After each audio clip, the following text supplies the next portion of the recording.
Then, folks, in 2026, I didn't know what was more stunning today. Reading about Floyd Mayweather Jr. and Manny Pacquiao in 2026 or hearing Higher used as like a contemporary hit here on WWE programming. Listen, I think there are some bands that are simply timeless in their association with professional wrestling, and Creed is one of those. Okay. Well, they got some great usage here. Every video package produced by the WWE should be set to a Creed song. Imagine AJ doing like karaoke to Creed. Yes. So the first voice we hear on this video package is Mike Tenay. And we got plenty of TNA footage here. Comments from Austin, Angle, Undertaker. And so AJ enters the arena and he comes out and he's like, "Hell, do I start this off emotional or do I go for the joke?" He said, "I was going to wear a suit, but the last time I did, I beat the piss out of Cody."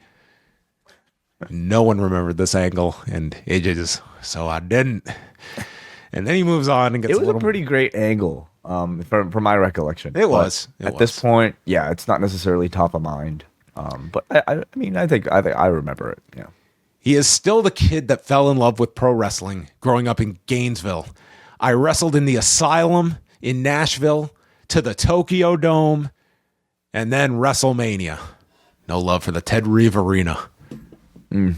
Yeah. He name drops Daniels, Samoa Joe, and Kazarian in TNA, stating, "We made a mark in wrestling. And then I left due to uncertainty." Uncertainty. That would be the understatement of TNA's existence.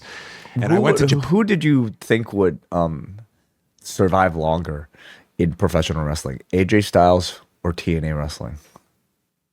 Oh, AJ by miles. Yeah. Certainly many years where I mean, at a certain point of following TNA, you realize this company will never cease operations. Like there will just always be a Billy Corgan or an Anthem or just anyone or someone will find TNA and adopt it.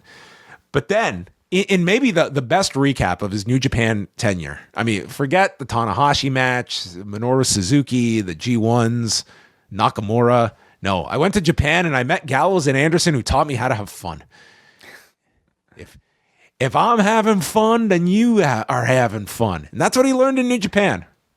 Well, I'm sure there are plenty. That needs to be the new that's what New Japan needs to lean into. Fun. Sure, there are many nights with sponsors that were, that will probably be left not talked about. Yes. I don't think the Bullet Club merchandise royalties were fun, but plenty other things I'm sure they had a good time with. He says that I've almost done everything. And this crowd's like, oh, he's going to wrestle again. He's like, the one thing I haven't done is be a full-time father. And he points to his family. Ooh. Oh, family. No. And his family's in the front row, minus one of his sons who's at home with the flu.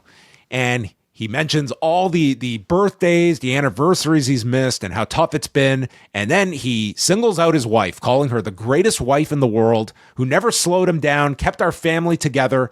And it was a very, very touching moment here. Yeah.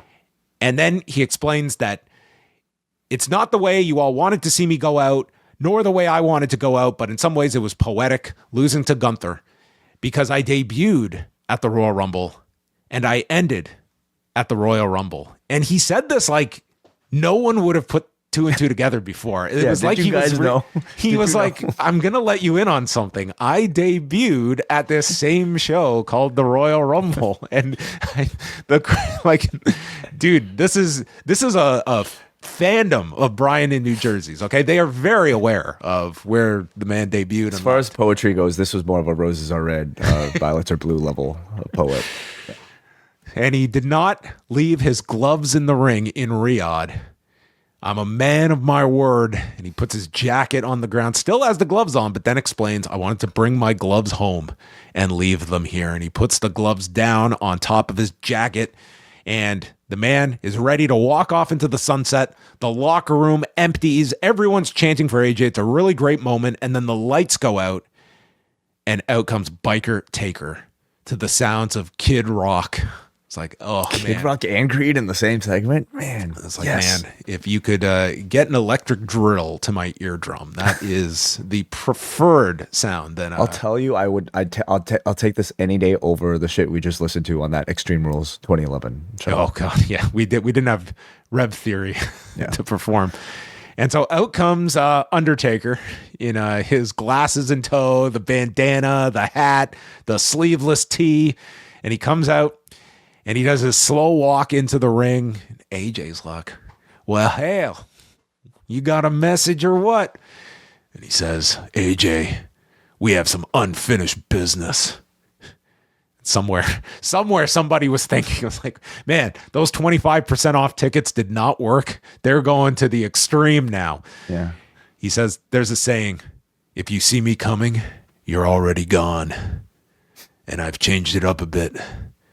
If you see me coming, it means you're going. And in the greatest moment on the show, AJ just under his breath goes, oh shit. And Taker announces he is going into the Hall of Fame. And AJ gets his airbrushed graphic. His family enters the ring. They all hug. And then AJ pulls away from his family to go yell to the crowd, Hall of Fame! I will miss this man so much. We get one more speech out of him. One more. Yeah. Hall of Fame! Yeah. Listen, I thought this was a wonderful segment. It was a very touching segment. It was, I really did enjoy it. It was like, it felt very, very genuine. It felt like they just let him go out and was like, you can say whatever you want. I thought he gave a wonderful speech. He did. Like one that was incredibly heartfelt. First of all, the video package. I mean, and it's not like any of this is a surprise. We've heard, at least like throughout the past few months, how much this roster admires him. But like to start the video package off with having Steve Austin say he's the best wrestler on 2 feet or something, to the best wrestler standing, to that effect, something to that effect. I hope they didn't just go into the library of DVDs and just take the soundbite out where he was talking sure about they like did. someone else. I'm saying like they just have this like Steve Austin praising generic wrestler for being the best of all time. No name said it about Sean, would have said it about Flair, would have said it about Cena, I'm sure. Yeah. Now no, we got the AJ Styles edit. Maybe this was AI, John. Okay, they can do that now. They can just have AI everybody. But then in the same video, you had Taker talking about how he specifically chose this guy to be his retirement match. All of that, plus just like the endless loop of like every single name on this roster glowing about how much they respect this person. You see all of this and having the adulation, of course, of the fans. There's really like, there are few better ways to go out than this, right? In any sort of career. Imagine like any line of work, you know, having your peers respect you this well. So just all of that I thought was really well encapsulated. And, you know, he gave a tremendous speech that I think was one that taught us all a strong lesson. And that when you have the microphone in maybe the most important speech of your career, make sure you celebrate your wife and you give her all the credit for your success. I thought it was really touching that oh my God, made incredible. such a big part of like, just, addressing his family, his wife, and felt like a guy is like, listen, I've done this for a long time. I'm ready to go home. I think it was somewhat, I'm sure it wasn't lost on people just seeing like the comparison point of someone in The Undertaker who we have literally seen has really struggled and seems to be at a place now where he has put but you've even heard Taker like, this guy would not need an arm twisting to do another match. Oh, I fully, like 10% of me felt like this was actually leading up to something. Like the idea of Taker on that Saudi Mania next year is by no means a ridiculous prediction to make. And you've just seen how this guy has not been able to walk away from it. So I always applaud guys that are they're mentally at the end of it. They're happy with their career. And that's where this guy seems like this was, it was not Tanahashi getting a chariot where he was proceeded to go all around the State Farm Arena in after the fact, but this was a really nice retirement ceremony after. And I'm curious if they filmed anything more after this for that. Are you kidding me? They're probably still filming now. Okay, there's going to be enough content for like 10 years from this moment. But I would like to hear like some some of the people that they brought in of like, I'm sure they did stuff backstage, but even out in front of the crowd, like I would love to hear from Frankie Kazarian for a couple of minutes and some of those people that have known him the longest. Well, first of all, 2 questions for this Hall of Fame. Is he the headliner? And secondly, who inducts him? We don't know who the class is.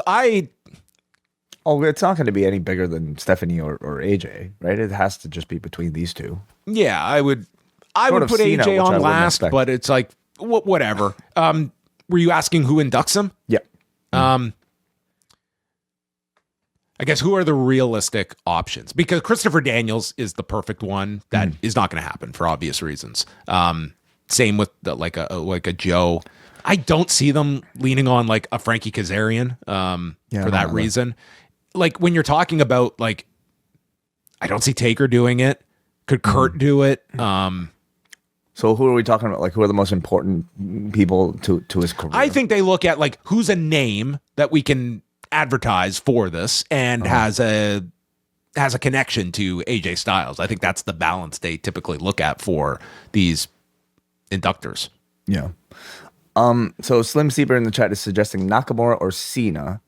I don't see Cena. I don't see doing coming it. back for this, And I don't see Nakamura doing a speech. I don't think so either.